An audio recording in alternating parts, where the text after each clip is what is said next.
तो स्वागत है आपका एक नए वीडियो में। ये हमारा घटना चक्र एंशिएंट हिस्ट्री का क्लास नंबर 22 है। इस क्लास में आज हम लोग प्राचीन भारत में स्थापत्य कला वाले टॉपिक को शुरू करेंगे। पिछले क्लासेस में अगर हम लोग देखें तो सबसे पहले हम लोग पाषाण काल वाले टॉपिक को कंप्लीट किए, पाषाण काल के बारे में पढ़े।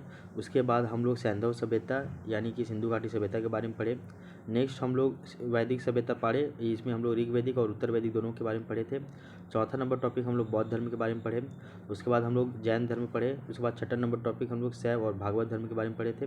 सातवां नंबर टॉपिक है छठी शताब्दी ईसा पूर्व राजनीतिक दशा, इसके बारे में पढ़े, जिसमें हम लोग जो है आपका 16 महाजनपदों का इसके बारे में भी पढ़े थे। आठवां टॉपिक आपका यूनानी आक्रमण देखे थे, जो कि आपका सिकंदर यानी कि अलेक्जेंडर के द्वारा हुआ था सबसे पहले यूनानी आक्रमण। उसके बाद हम लोग ईरानी आक्रमण देखते हैं, जो कि आपका डेरियस प्रथम के द्वारा किया गया था। इसके बाद हम लोग मौर्य साम्राज्य की बात करते हैं। हम लोग ये भी जानते हैं जब मौर्य साम्राज्य चल रहा था तब पूरा भारत एक हुआ था, तो मौर्य साम्राज्य में हम लोग कई सारे राजाओं के बारे में पढ़ते हैं। उसके बाद हम लोग जो है मौर्योत्तर काल की तरफ चलते हैं, और मौर्योत्तर काल में जो है भारत है, ये भारत छोटे छोटे मतलब कि टुकड़ों में टूट जाता है। मौर्योत्तर काल में ही आपका शुंग वंश, कर्ण वंश, सातवाहन वंश, चेदी वंश, जो कि कलिंग वाले क्षेत्रों में कलिंग राजवंश, कलिंग वाले क्षेत्र में चेदी राजवंश आता है। उसके बाद हम लोग देखते हैं कि भारत में कई सारे जो है वो आपका मतलब ईरानी का आक्रमण होता है यमन राज्यों का, जैसे कि हिंद, ईरानी, शक, पल्लव, कुषाण, इन सभी के बारे में पढ़ते हैं। एक एक करके हम लोग कुषाण को थोड़ा डिटेल से पढ़ते हैं, ठीक है, और हिंद ईरानी को थोड़ा डिटेल से पढ़ते हैं। इसके बाद जो है हम लोग इसके बाद देखते हैं कि आपका गुप्त काल स्टार्ट हो जाता है, और गुप्त काल को भी हम लोग पिछले मतलब कि 3 क्लास में इसको 3 नहीं मतलब 4 क्लास में इसको डिटेल से पढ़े, गुप्त काल और गुप्तोत्तर काल को भी। और साथ ही साथ हम लोग देखिए कि जैसे आपका गुप्त काल चला था, इसमें हम लोग कई सारे राजाओं के बारे में पढ़े हैं। गुप्त काल के बाद जो है आपका गुप्तोत्तर काल आता है, जिसमें हम लोग 2 ठो मेन पढ़ते हैं। एक है आपका वाकाटक राजवंश, और दूसरा है आपका वर्धन वंश, जिसको हम लोग पुष्यभूति वंश भी कहते हैं। इन दोनों के बारे में हम लोग पढ़ चुके थे। आज हम लोग प्राचीन भारत में स्थापत्य कला इस वाले टॉपिक को हम लोग कंप्लीट करेंगे। इसको आज ही कंप्लीट नहीं होगा, ये 2 क्लास जाएगा, तो ये 2 क्लास में इसको कंप्लीट करेंगे। उसके बाद हम लोग दक्षिण भारत के प्रमुख राजवंश जैसे कि चोल है, चालुक्य है, पल्लव है, संगम युग है, इन सभी के बारे में पढ़ेंगे। तो आइए स्टार्ट करते हैं आज की क्लास प्राचीन भारत में स्थापत्य कला के बारे में। तो ये रहा आपका प्राचीन भारत में स्थापत्य कला वाला ये टॉपिक, ये थोड़ा इंपॉर्टेंट है और इसको थोड़ा आपको पता भी होना चाहिए, क्योंकि इससे क्वेश्चन बनता है। तो प्राचीन भारत में स्थापत्य कला, इसके बारे में देखते हैं। यहाँ पे हम लोग केवल एमसीक्यू को सॉल्व करेंगे, इसका सब्जेक्टिव नहीं। तो आइए स्टार्ट करते हैं पहले नंबर क्वेश्चन से। पहला क्वेश्चन जो है आपका 1999 में बीपीएससी में पूछा गया था, और 1993 में एमपीपीसी में पूछा गया था। पहला क्वेश्चन है आपका कि खजुराहो मंदिर स्थापत्य के निर्माण में सहयोगी थे। तो खजुराहो मंदिर जो है ये कौन बनाया था, ये सभी तो हम लोग जानते हैं कि जो खजुराहो मंदिर है, खजुराहो मंदिर स्थापत्य के निर्माण में सहयोगी कौन थे, तो चंदेल, चाहमान, परमार या फिर गुज्जर प्रतिहार। तो इसका सही उत्तर हो जाएगा आपका चंदेल। तो बताया जाता है कि इसका एक्सप्लेनेशन में कि मध्य प्रदेश के छतरपुर जिले में स्थित खजुराहो में मंदिर, मतलब खजुराहो में जो है वो चंदेल राजाओं के द्वारा ये मंदिर निर्माण किया गया था। तो सिंपल याद रखिएगा कि खजुराहो का जो मंदिर है ये आपका मध्य प्रदेश के छतरपुर जिले में है, और ये जो है चंदेल राजाओं के द्वारा इसका निर्माण किया गया था, चंदेल राजाओं के द्वारा, ठीक है। आगे देखिए, ये मंदिर आज भी चंदेल स्थापत्य की उत्कृष्टता का बखान करते हैं। इन मंदिरों का निर्माण लगभग 10वीं से 12वीं शताब्दी के मध्य में 950 से लेकर 1050 के मध्य में हुआ था, और ये चंदेलों के मुख्य काल, लेकिन पूर्ववर्ती एवं परवर्ती काल में भी इसका निर्माण हुआ है। मतलब कि एक ही बार नहीं हुआ है, इसका जो है थोड़ा थोड़ा पहले के समय में, फिर इसका बाद के समय में चंदेल के आसपास में ये होता है, चंदेल शासकों के द्वारा मेनली बनाया गया था। आगे देखो, यहाँ के मंदिरों में जो है वो आपका कंदरिया महादेव मंदिर भी सब प्रमुख है। तो जो आप खजुराहो का जो मंदिर देखते हैं, तो यहाँ पे एक फेमस और भी मंदिर है जो बोलते हैं कंदरिया महादेव मंदिर, ये भी आपका फेमस है।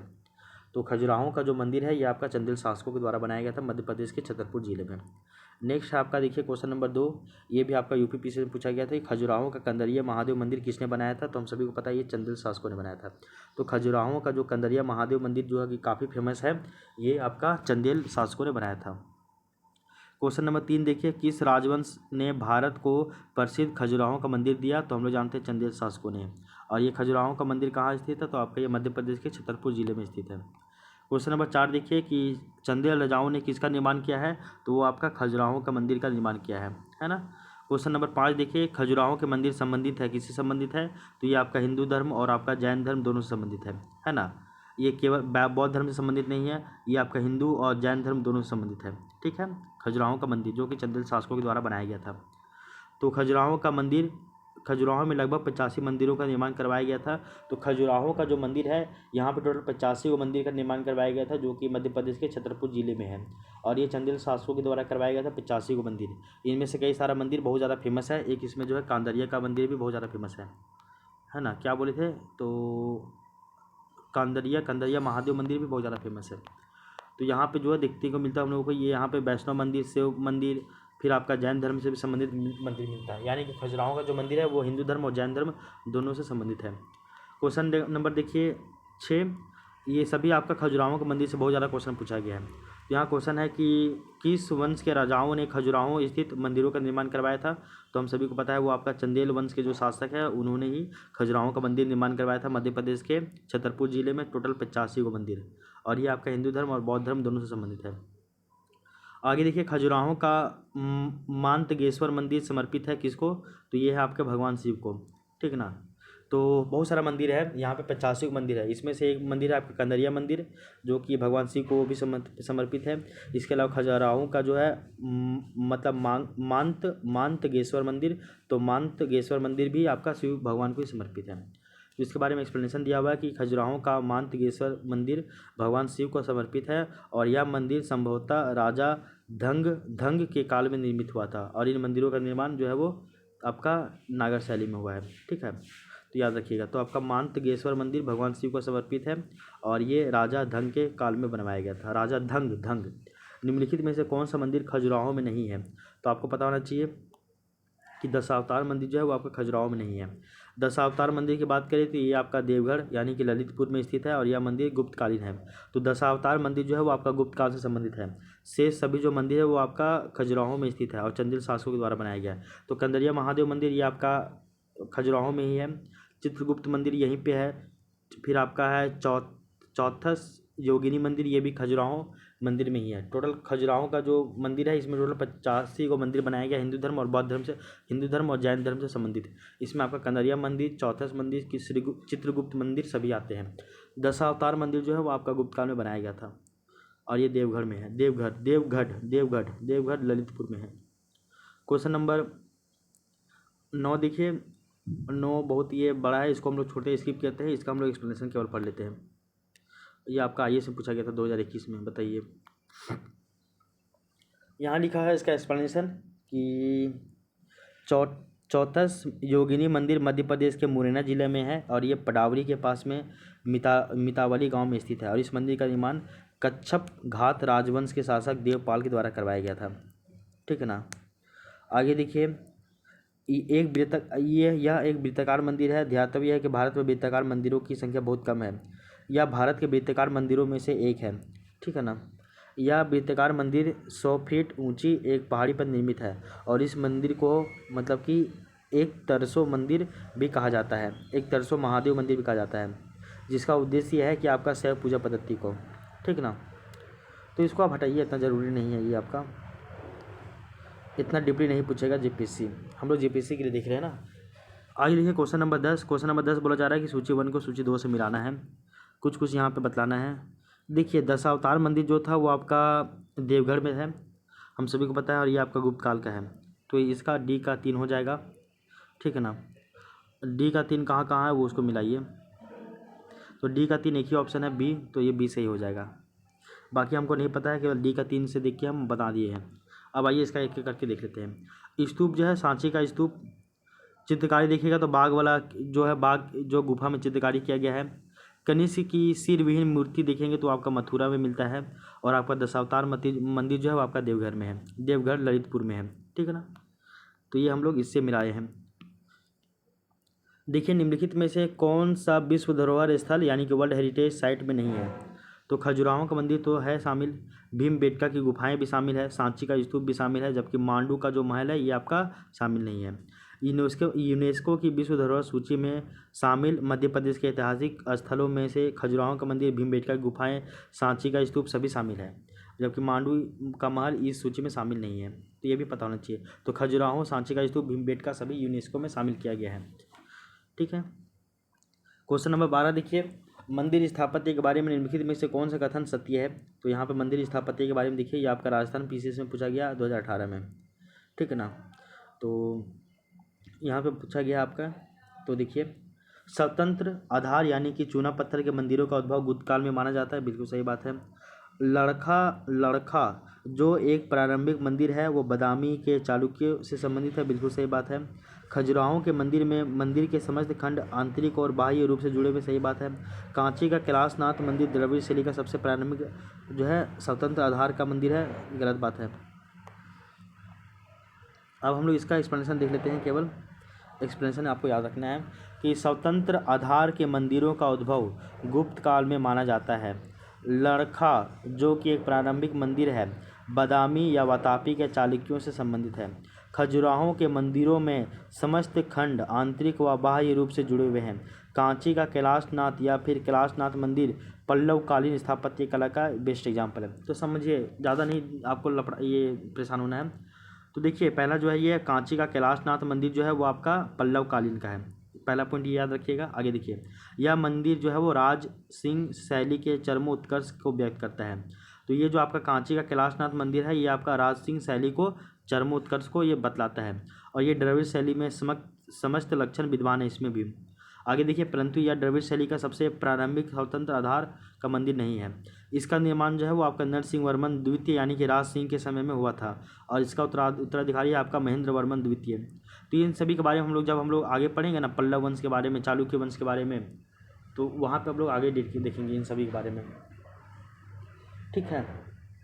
तो वहाँ पर हम लोगों को पढ़ना पड़ेगा। क्वेश्चन नंबर 13 देखिए कि निम्नलिखित में से किसका शिखर जो है वो द्रविड़ शैली में बना हुआ है। तो ये है भीतर गांव का मंदिर, कंदरिया मंदिर, ग्वालियर का तेली मंदिर, ओसिया मंदिर। तो इसका भी एक्सप्लेनेशन हम लोगों को पढ़ना पड़ेगा। तो ग्वालियर का तेली मंदिर जो है वो उसका शिखर द्रविड़ शैली में बना हुआ है। तो ग्वालियर का तेली मंदिर इसका शिखर द्रविड़ शैली में बना हुआ है, जबकि नक्काशियाँ एवं मूर्तियाँ नागर शैली में बनी हुई है, और इसकी वस्तु शैली में हिंदू और बौद्ध दोनों का वास्तुकला इसमें मिलता है देखने को। तो सिंपल याद रखिएगा कि जो ग्वालियर का जो तेली मंदिर है उसका जो शिखर है वो आपका द्रविड़ शैली में बना है, लेकिन इसके अंदर में जो मूर्तियां हैं और इसके अंदर में जो नक्काशी है वो आपका नागर शैली में बना हुआ है, ठीक है ना। आगे याद रखिए। क्वेश्चन नंबर 14 देखिए, निम्न में से किस केंद्र में 100 से अधिक बौद्ध गुफाएं हैं। तो आपका जो कन्हेरी है, ऑप्शन नंबर सी, कन्हेरी में आपका 100 से भी ज़्यादा गुफा है। तो इसका एक्सप्लेनेशन देखिए, मुंबई महाराष्ट्र में मुंबई शहर के पश्चिम क्षेत्र में बोरीवली के उत्तर में संजय गांधी राष्ट्रीय उद्यान के जंगलों के भीतर में कन्हेरी की गुफाएं हैं।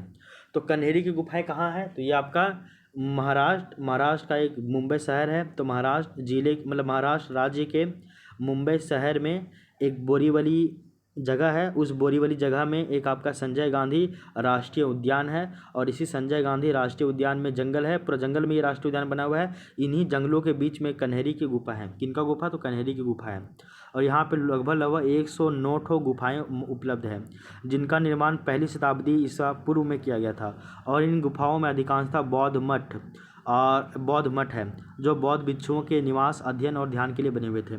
तो हम लोग जानेंगे कन्हेरी की गुफा जो आपका महाराष्ट्र के मुंबई के बोरीवली के पास में एक संजय गांधी राष्ट्रीय उद्यान में ये है कन्हेरी की गुफाएं। यहाँ पे 100 से भी ज़्यादा गुफाएं मौजूद है जो कि बौद्ध धर्म से संबंधित था।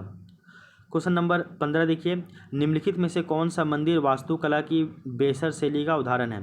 तो आप नागर शैली, द्रविड़ शैली और बेसर शैली इन तीनों के बारे में पढ़िएगा, और ये आपका छत्तीसगढ़ पीसी 2023 में पूछा गया था, ठीक है ना। तो यहाँ पूछा गया है कि कौन सा इनमें से मंदिर है जिसका वास्तुकला जो आपका बेसर शैली का उदाहरण है। तो इसके बारे में हम लोग देखेंगे। तो जो होय सलेश्वर जो मंदिर है, होय सलेश्वर मंदिर जो है इसका सही उत्तर हो जाएगा। तो बताया जा रहा है कि देखिए होय सलेश्वर मंदिर कहाँ है, तो ये आपका कर्नाटक के हलेबीड में स्थित है। तो होय सलेश्वर मंदिर ये कर्नाटक में है, और कर्नाटक के किस प्लेस में है, तो आपका हलेबीड प्लेस में है। इसके बारे में बताया जाता है कि ये जो मंदिर है वो आपका होयसल नरेश के द्वारा ये गहरे रंग के परतदार पत्थर यानी कि शिष्ट से बनाया गया था। तो होयसलेश्वर मंदिर कर्नाटक के हलेबीड प्लेस में स्थित है, और ये आपका होयसल राजा के द्वारा बनाया गया था। इस मंदिर को शंकर या फिर बेसर शैली का मंदिर कहा जाता है, और ये जो मंदिर है वो आपका बेसर शैली का उदाहरण है, क्योंकि उनकी शैली द्रविड़ और नागर शैलियों दोनों शैलियों से लेकर बीच की शैली में है। ये मंदिर मध्यकालीन मंदिरों की तुलना करने पर अपनी मौलिक तारकीय भू योजना और अत्यंत अलंकारिक उत्कीर्णों के कारण आसानी से पहचाने जा सकते हैं। सिंपल याद रखिएगा, मेरा कहना इतना याद रखिए कि होयसलेश्वर मंदिर जो है वो आपका कर्नाटक के हलेबीड नामक स्थान में है और ये आपका होयसल नरेश के द्वारा बनाया गया है। और ये जो मंदिर है, इस मंदिर का वास्तुकला बेसर शैली पे है। बस इतना याद रखिएगा। क्वेश्चन नंबर 16 देखिए, आबू का जैन मंदिर किसने बनवाया था? मतलब किससे बना है आबू का जैन मंदिर? तो आबू का जैन मंदिर जो है वो आपका संगमरमर का बना हुआ है। तो आबू का जो है जैन मंदिर, जिसको बोलते हैं दिलवारा जैन मंदिर, तो आबू का जो दिलवारा जैन मंदिर है ये आपका संगमरमर का बना हुआ है, जिनमें से बिमल वसाही मंदिर का निर्माण बिमल शाह ने करवाया था। तो आबू का जो आपका दिलवारा जैन मंदिर है ये संगमरमर का बना हुआ है और इनमें से ही एक मंदिर का नाम है बिमल वसाही मंदिर। तो बिमल वसाही मंदिर का निर्माण बिमल शाह ने करवाया था। तो ये आबू का जो जैन मंदिर दिलवारा मंदिर के बारे में जान गए हैं। क्वेश्चन नंबर 17 देखिए, निम्नलिखित नगरों में से किस एक के निकट पालीताना मंदिर अवस्थित है? तो पालीताना मंदिर अगर देखिए तो आपका भावनगर यानी कि गुजरात में स्थित है। तो भावनगर के जस्ट नज़दीक में ही आपका पालीताना मंदिर लोकेटेड है। तो पालीताना का पवित्र जो है ये आपका जैन मंदिर है और ये गुजरात के भावनगर जिले की शत्रुंजय पहाड़ियों पर स्थित है और यह मंदिर जैन तीर्थंकर आदिनाथ को समर्पित है। तो जैन तीर्थंकर आदिनाथ को समर्पित है, जो भावनगर गुजरात में एक मंदिर देखने को मिलता है पालीताना का जैन मंदिर। इन सभी मंदिरों का आप शॉर्ट नोट बनाकर इसको याद कर लीजिएगा, ठीक है ना। आगे देखिए क्वेश्चन नंबर 18 देखिए, एलिफेंटा की गुफाएं मुख्यतः निम्नलिखित धर्म के मतावलंबियों के उपयोग के लिए काटकर बनाई गई थी। तो एलिफेंटा की जो गुफाएं हैं वो आपका शैव धर्म से संबंधित है, एलिफेंटा की गुफाएं। और इसके बारे में बताया गया है कि एलिफेंटा के प्रसिद्ध गुफा मंदिरों का निर्माण राष्ट्रकूट शासकों के द्वारा करवाया गया था। तो आपका जो एलिफेंटा का जो प्रसिद्ध गुफा है, गुफा मंदिरों का जो निर्माण है, एलिफेंटा के प्रसिद्ध गुफा मंदिरों का जो निर्माण है वो आपका राष्ट्रकूट शासकों के द्वारा करवाया गया है। यहाँ से 7 गुफा मंदिर मिले हैं, ठीक है ना, जिनमें से हिंदू धर्म मुख्य रूप से शैव भगवान शिव से समर्पित यहाँ पे मूर्तियाँ देखने को मिलती है। साथ ही साथ यहाँ पे 2 बौद्ध धर्म से संबंधित गुफाएं भी हैं और यहाँ प्रसिद्ध त्रिमूर्ति भगवान शिव की प्रतिमा है। तो क्या क्या बताएं, याद रखिएगा। एलिफेंटा का जो प्रसिद्ध गुफा मंदिर है इसका निर्माण राष्ट्रकूट राजाओं ने करवाया था और यहाँ पे जो है वो टोटल 7 गुफा मंदिर हैं, जिनमें से हिंदू धर्म का भी गुफा मंदिर देखने को मिलता है 5 और 2 जो गुफा है वो आपका बौद्ध धर्म से संबंधित है और इसी में भगवान शिव का जो है वो त्रिमूर्ति मिलता है।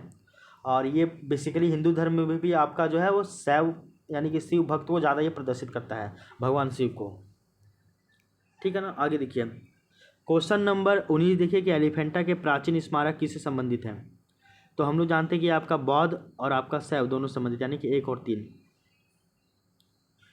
क्वेश्चन नंबर 20 देखिए, एलिफेंटा के प्रसिद्ध शैल को काटकर बनाए गए मंदिरों को श्रेय किसका दिया जाता है? तो ये आपका राष्ट्रकूटों को, यानी कि एलिफेंटा का जो गुफा मंदिर है ये राष्ट्रकूटों ने बनवाया था। क्वेश्चन नंबर 21 देखिए, एलोरा एवं एलिफेंटा के स्थल किस काल से संबंधित है? तो आपका ये राष्ट्रकूट वंश से संबंधित है। तो एलोरा और एलिफेंटा का जो गुफा मंदिर है ये सभी राष्ट्रकूटों ने इसको बनवाया था, उन्हीं के काल से संबंधित है। तो बताया जाता है कि एलोरा एवं एलिफेंटा के स्थल राष्ट्रकूट काल से संबंधित है। एलोरा में टोटल 34 शैलकृत गुफाएं हैं। तो देखो एलोरा मंदिर में टोटल 34 गुफा है, जबकि अगर हम लोग बात करें एलिफेंटा गुफा मंदिर की तो यहाँ पे टोटल 7 गुफा है। तो एलोरा में टोटल 34 शैलकृत गुफाएं हैं और ये आपका हिंदू, जैन और बौद्ध तीनों धर्मों से संबंधित है। जबकि एलिफेंटा के प्रसिद्ध गुफा मंदिरों का जो निर्माण है वो आपका राष्ट्रकूट शासकों के द्वारा करवाया गया था और यहाँ से प्रसिद्ध त्रिमूर्ति जो है वो आपका भगवान शिव को प्रतिमा यहीं से मिलता है, त्रिमूर्ति की। तो एलोरा का जो मंदिर है यहाँ पे समझिए एलोरा का जो गुफा है यहाँ पे टोटल 34 गुफा मिलता है, और यहाँ पे आपका हिंदू धर्म, जैन धर्म, बौद्ध धर्म तीनों संबंधित है। लेकिन जो आपका एलिफेंटा का जो गुफा मंदिर मिलता है वो आपका वो आपका बौद्ध धर्म और हिंदू धर्म से संबंधित है, जिसका निर्माण राष्ट्रकूटों ने करवाया था। राष्ट्रकूट कौन है, पल्लव कौन है, चालुक्य कौन है, ये सभी हम लोग पढ़ेंगे आगे के क्लासेस में। दक्षिण भारत के प्रमुख राजवंशों की जब हम लोग जिक्र करेंगे ना, तो उनमें हम लोग इनके बारे में पढ़ेंगे।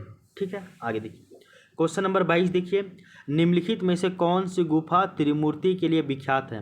तो हम सभी को पता है कि वो आपका एलिफेंटा का जो गुफा है ये त्रिमूर्ति के लिए विख्यात है।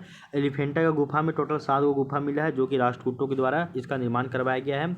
और इसमें 5 गुफा जो है आपका भगवान शिव को समर्पित है, और 2 गुफा आपका बौद्ध धर्म के लिए समर्पित है ना। क्वेश्चन नंबर 23 देखिए, प्राचीन भारत में गुप्त काल से संबंधित गुफा चित्रांकन के केवल 2 उदाहरण उपलब्ध हैं। इनमें से एक अजंता की गुफाओं में किया गया चित्रांकन, और गुप्त काल के चित्रांकन का दूसरा अवशिष्ट किस स्थान पर मिलता है? तो हम लोग को बाघ गुफा को मिलता है। तो इसके बारे में हम लोग डिटेल से पढ़ते हैं कि गुप्त काल में गुफा चित्रांकन का दूसरा उदाहरण बाघ की गुफाएं हैं, जिसकी तिथि गुप्तकालीन है। तो गुप्त काल में ही आपका जो है बाघ का गुफा देखने को मिलता है, वो गुप्त काल से संबंधित है, बाघ की गुफाएं। और बाघ की गुफाएं में जो है वो गुप्त काल का ही जानकारी देखने को मिलता है। इन गुफाओं के चित्र लोक जीवन से संबंधित है, तथा अजंता गुफाओं के जो चित्र है वो आपका बौद्ध धर्म से संबंधित है। जबकि लोमस ऋषि का जो गुफा है वो आपका मौर्य काल का है। जबकि बराबर की पहाड़ियों में स्थित है कौन? लोमस ऋषि का गुफा, जो बिहार के जहानाबाद जिले में स्थित है, और नासिक गुफाएं सातवाहनों की है। सिंपल से बात याद रखिए।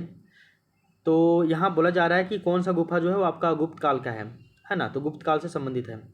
तो गुप्त काल से संबंधित एक तो आपका है अजंता का गुफा, अजंता की गुफा गुप्त काल से संबंधित है। दूसरा बाघ की गुफा, ये भी आपका गुप्त काल से संबंधित है। नासिक की गुफाएं ये आपका सातवाहनों से संबंधित है।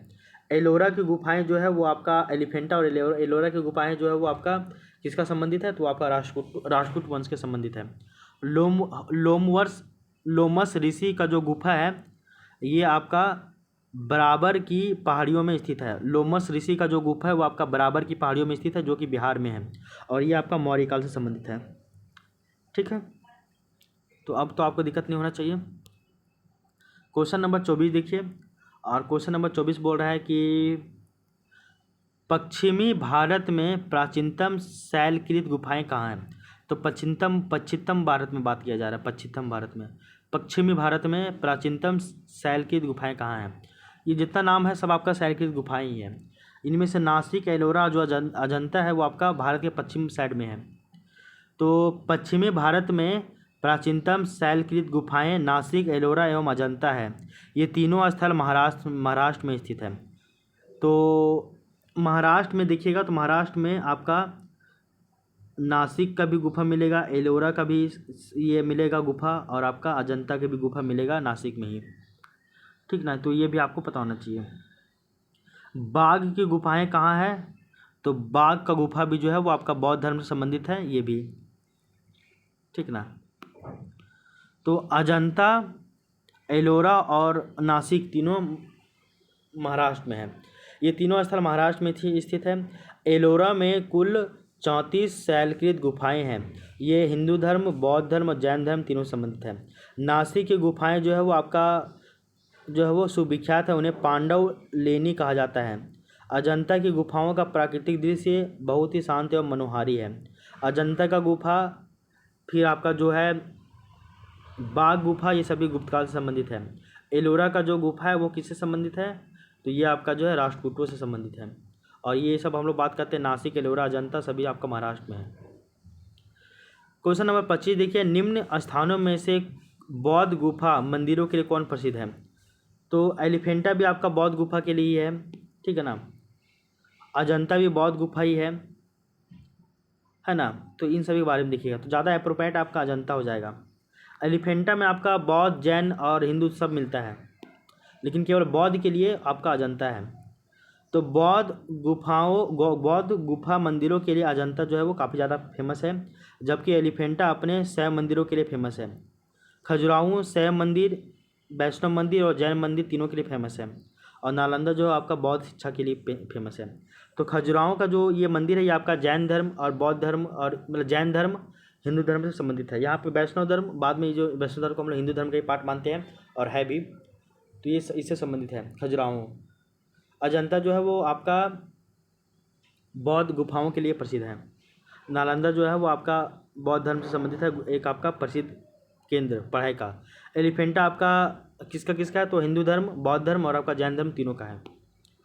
आगे देखिए क्वेश्चन नंबर 26 कि एलोरा गुफाओं का निर्माण किसने करवाया है। तो हम सभी को पता है एलोरा का निर्माण जो है वो राष्ट्रकूटों ने करवाया है। एलोवेरा और आपका एलोवेरा नहीं मतलब एलोरा गुफाओं और आपका एलिफेंटा गुफाओं का निर्माण राष्ट्रकूटों ने ही करवाया है।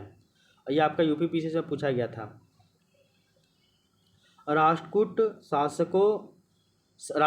शासक उत्साही निर्माता से उन्होंने महाराष्ट्र के छत्रपति संभाजी नगर जिले में स्थित एलोरा गुफाएं का निर्माण करवाया है। तो राष्ट्रकूटों ने ही महाराष्ट्र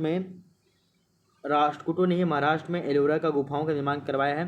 ये गुफाएं अपने शैलकृत स्थापत्य के लिए विश्व प्रसिद्ध हैं। वर्ष 1983 में यूनेस्को के द्वारा इसको विश्व धरोहर सूची में शामिल किया गया था। तो एलोरा की गुफाएं को यूनेस्को में कब शामिल किया गया था, तो 1983 में। ये आपका आईएएस में पूछा गया है, इसको देख लीजिए। इसका हम लोग एक्सप्लेनेशन पढ़ते हैं कि बराबर की पहाड़ियों का निर्माण जो है वो बराबर की पहाड़ियों पर निर्मित शैलकृत गुफाएं सम्राट अशोक के कार्यकाल में आजीवक संप्रदाय के अनुयायियों हेतु निर्मित की गई थी। इन गुफाओं में लोमस ऋषि, कर्ण चौपान, विश्व झोपड़ी और सुदामा गुफा प्रमुख है। तो बराबर की जो पहाड़ियां हैं वो आपका मौर्य काल से संबंधित है और यहीं पे जो है आपका लोमस ऋषि का जो है जिक्र देखने को मिलती है। एलोरा की जो गुफाएं हैं वो आपका महाराष्ट्र के औरंगाबाद में है और ये भी हम जानते हैं कि एलोरा गुफा में टोटल 34 गुफा है और इन गुफाओं में से पहला से लेकर 12 तक वो बौद्ध धर्म से संबंधित है, 13 से लेकर 29 तक हिंदू धर्म से संबंधित है और 30 से लेकर 34 तक जैन धर्म से संबंधित है। तो इसमें जैन धर्म, बौद्ध धर्म और हिंदू धर्म तीनों संबंधित है गुफा। किसमें, तो आपका एलोरा गुफाएं में 1 से 12 बौद्ध धर्म, 13 से 29 हिंदू धर्म और 30 से 34 जैन धर्म। आगे देख लीजिए। इस प्रकार ये गुफाएं विभिन्न धर्मों से संबंधित है। कौन, एलोरा गुफाएं। बदामी की शैलकृत गुफाएं भारत की प्राचीनतम यानी कि ओल्डेस्ट गुफाएं नहीं हैं। भारत की प्राचीनतम गुफाएं देखें तो आपका भीमबेटका की गुफाएं मानी जाती है जो कि मध्य प्रदेश में है। ठीक है, तो बराबर की पहाड़ियों में आपका लोमस ऋषि का जिक्र मिलता है, वो आपका मौर्य काल संबंधित है।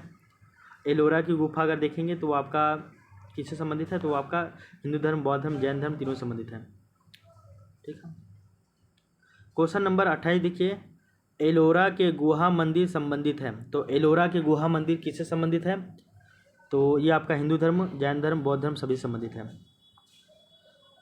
1 से लेकर 13 तक हिंदू धर्म, 13 से लेकर 29 तक 1 से लेकर 13 तक हिंदू धर्म, उसके बाद 1 से लेकर 13 तक हिंदू धर्म है ना, उसके बाद 1 से लेकर 12 तक हिंदू धर्म, बौद्ध धर्म, 1 से 12 बौद्ध धर्म, फिर 13 से 29 हिंदू धर्म, फिर 30 से 34 जैन धर्म। ठीक है, आगे देखो क्वेश्चन नंबर 29 देखिए कि एलोरा में गुफाएं और शैलकृत बनाए हैं, किन के लिए बना हुआ है, तो ये आपका हिंदुओं, बौद्धों और जैन तीनों के लिए बना हुआ है। क्वेश्चन नंबर 30 देखिए, बौद्ध, हिंदू एवं जैन शैलकृत गुफाएं कहाँ पे विद्यमान है, सो भी एक साथ सभी आपका एलोरा में है। अजंता की जो गुफा है वो आपका बौद्ध धर्म से संबंधित है। एलिफेंटा गुफा भी आपका मतलब जैन धर्म और हिंदू धर्म से संबंधित है। क्वेश्चन नंबर 31 देखिए, निम्नलिखित में से कौन एक शैलकृत स्थापत्य का उदाहरण है, शैलकृत का, तो वो है आपका कैलाश मंदिर एलोरा का। तो एलोरा का जो कैलाश मंदिर है वो शैलकृत स्थापत्य का आश्चर्य माना जाता है। द्रविड़ शैली के इस विश्व प्रसिद्ध मंदिर का निर्माण राष्ट्रकूट शासक ने करवाया था। तो एलोरा के जो कैलाश मंदिर है ये आपका द्रविड़ शैली में बना हुआ है और ये मंदिर राष्ट्रकूट के शासकों ने करवाया था और वो भी राष्ट्रकूट शासक कृष्ण प्रथम ने इस मंदिर का निर्माण किया था, कृष्ण प्रथम ने। आगे देखिए क्वेश्चन नंबर 32 कि निम्नलिखित मंदिरों में से किसे शैलकृत स्थापत्य का आश्चर्य माना जाता है, तो वो तो आपका है कैलाश मंदिर एलोरा में। ये इसको ना मतलब कि शैलकृत का एकदम आश्चर्य माना जाता है, शैलकृत स्थापत्य का आश्चर्यजनक माना जाता है। इतना खतरनाक कैसे बन सकता है भाई। और ये आपका द्रविड़ शैली में बना हुआ है। कौन, तो आपका एलोरा का कैलाश मंदिर, ये राष्ट्रकूट शासक जो है वो कृष्ण प्रथम ने बनवाया था।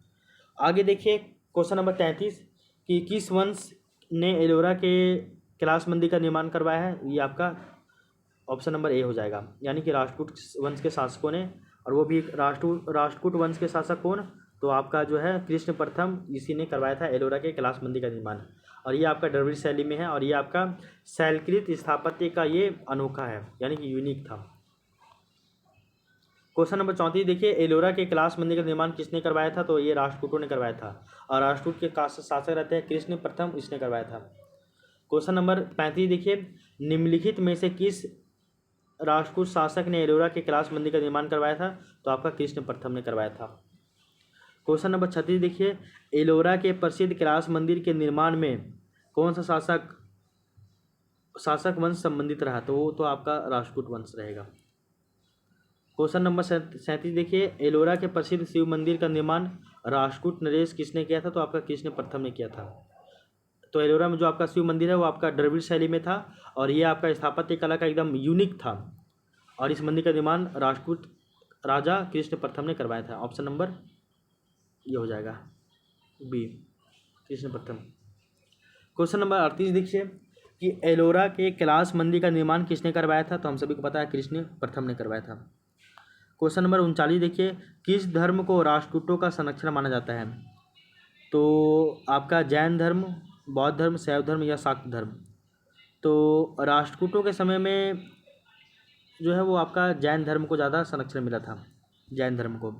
राष्ट्रकूटों ने जो आपका एलोरा का जो मंदिर बनाया था, एलोरा में जो कैलाश मंदिर बनाया था, वो आपका जो कृष्ण प्रथम ने बनाया था वो आपका हिंदू धर्म जैन धर्म दोनों संबंधित था, लेकिन ये राष्ट्रकूटों के समय में जैन धर्म को ज़्यादा संरक्षण मिला था।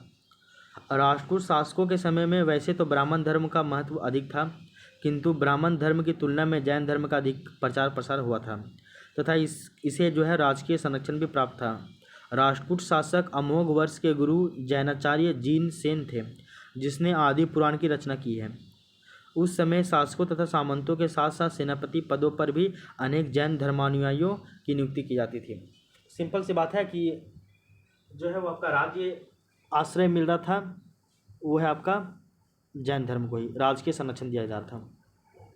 क्वेश्चन नंबर देखिए, अजंता एवं एलोरा की गुफाएं किस नगर में स्थित है? तो हम सभी को पता है ये आपका मुंबई में है, औरंगाबाद में है, औरंगाबाद में। तो अजंता एवं एलोरा की गुफाएं महाराष्ट्र के औरंगाबाद में हैं, और ये वर्तमान में छत्रपति संभाजी नगर में है। औरंगाबाद का ये नाम अभी हम लोग देखे ना, छत्रपति संभाजी नगर कर दिया गया है। तो ये अजंता और एलोरा की जो गुफाएं वहाँ पे स्थित है। एलोरा का जो कैलाश मंदिर बनाया था वो आपका राष्ट्रकूट शासक कृष्ण प्रथम ने, ठीक है ना, ये भी आपको पता होना चाहिए था।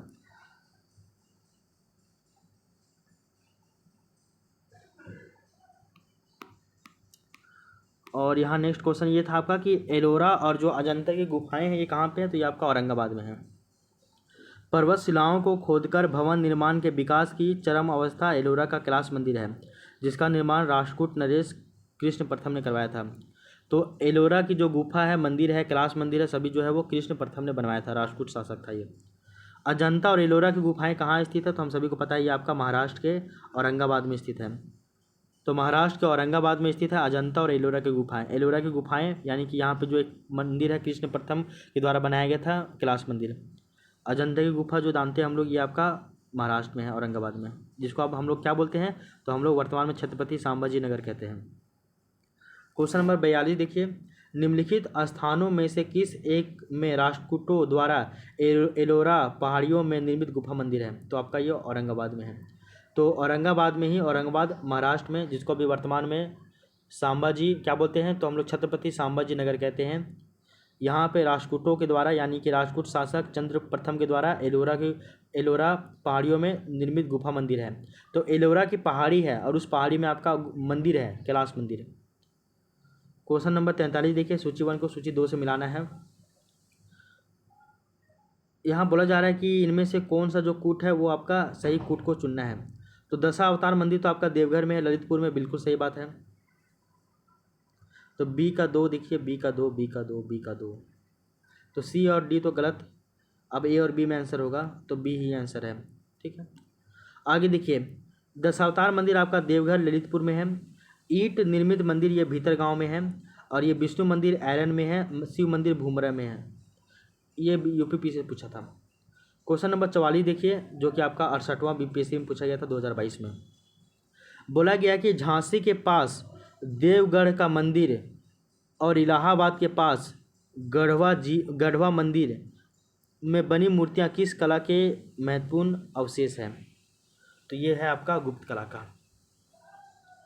तो झांसी में जो है, झांसी के पास देवगढ़ में जो आपका दशावतार मंदिर है, ये तो गुप्त काल से संबंधित है। और इलाहाबाद के पास जो आपका गढ़वा मंदिर है जो है वो आपका गुप्त काल से संबंधित है। तो ऐसे भी आप इसको क्वेश्चन बना सकते थे। दशावतार मंदिर जो है वो आपका गुप्त काल से संबंधित है, तो यहाँ से भी आप इसको क्वेश्चन को बना सकते थे डायरेक्ट। इसका एक्सप्लेनेशन भी हम लोग थोड़ा सा देख लेते हैं।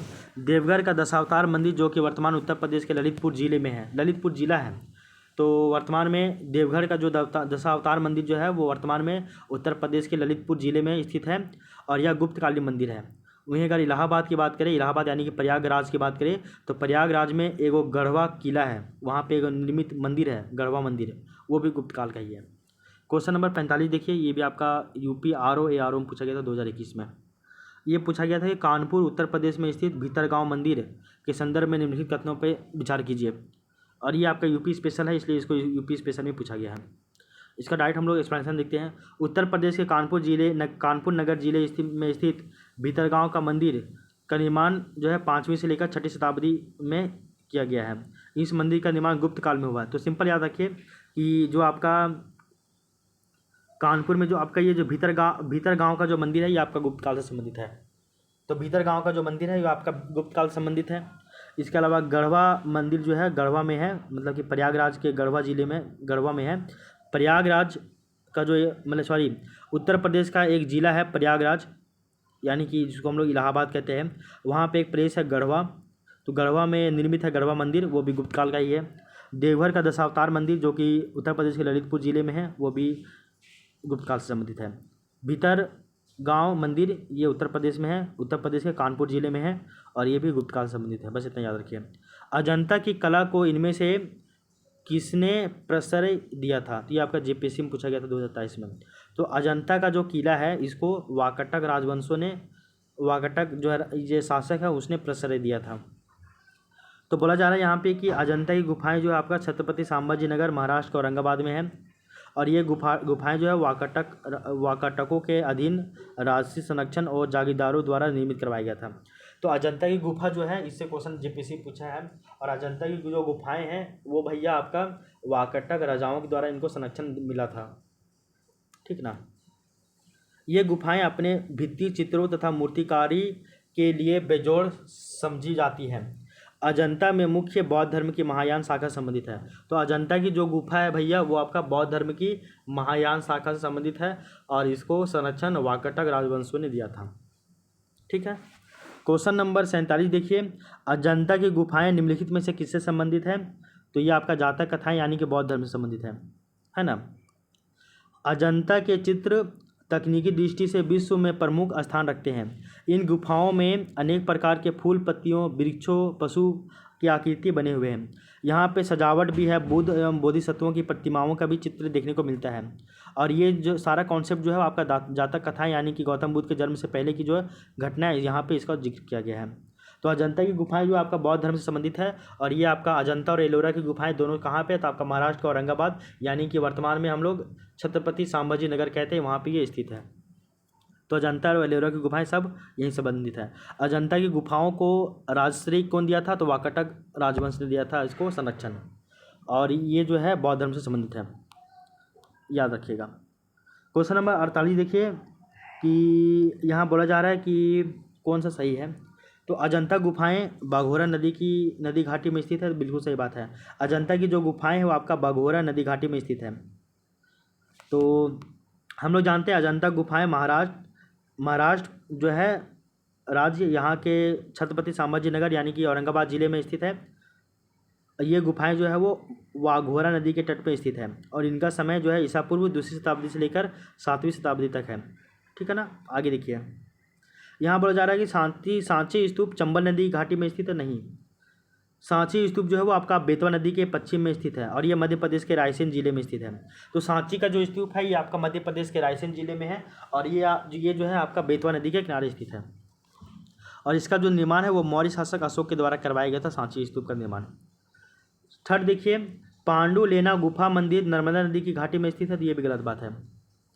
तो पांडुलेना गुफा मंदिर जो है वो गोदावरी नदी के किनारे स्थित है, ना कि नर्मदा नदी के किनारे स्थित है।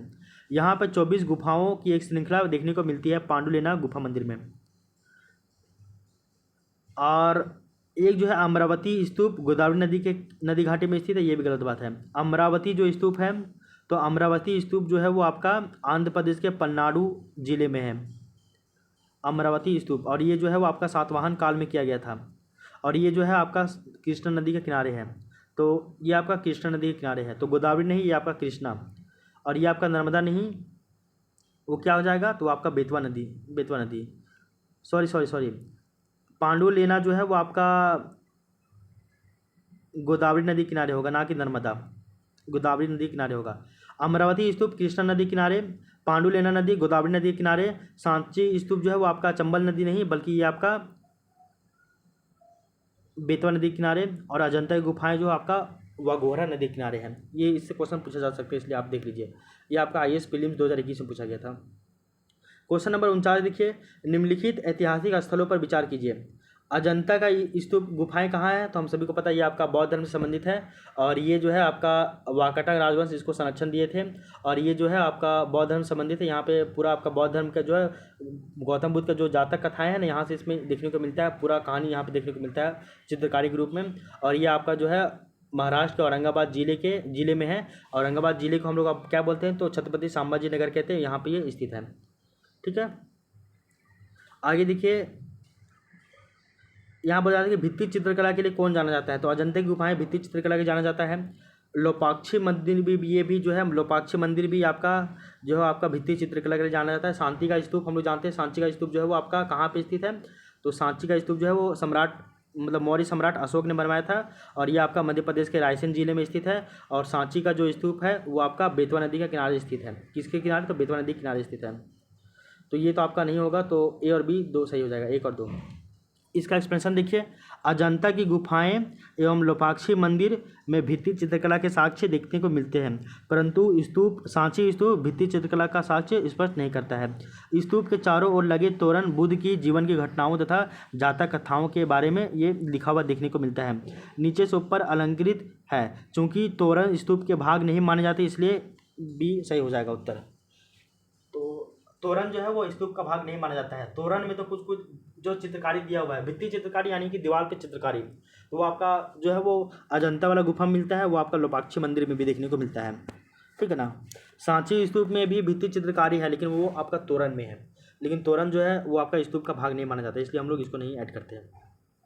निम्नलिखित में से किस स्थान पर बौद्ध गुफाएँ स्थित नहीं हैं, तो अजंता में बौद्ध गुफाएँ स्थित हैं। सांची में भी आपका जो है बाग में भी बौद्ध गुफाएं स्थित है।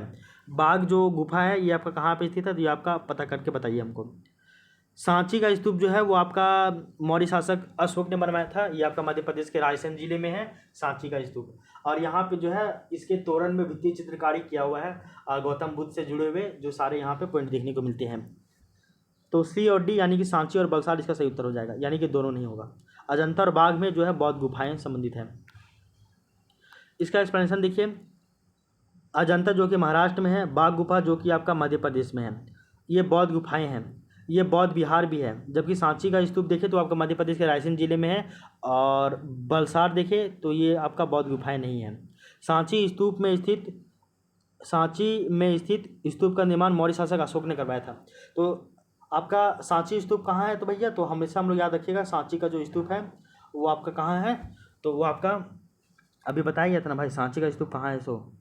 तो सांची का स्तूप जो है वो आपका बेतवा नदी के किनारे है और ये आपका मध्य प्रदेश के रायसेन जिले में स्थित है सांची का स्तूप। ठीक है ना। तो आज हम लोग जो है क्वेश्चन नंबर 50 तक इसको हम लोग देखे हैं।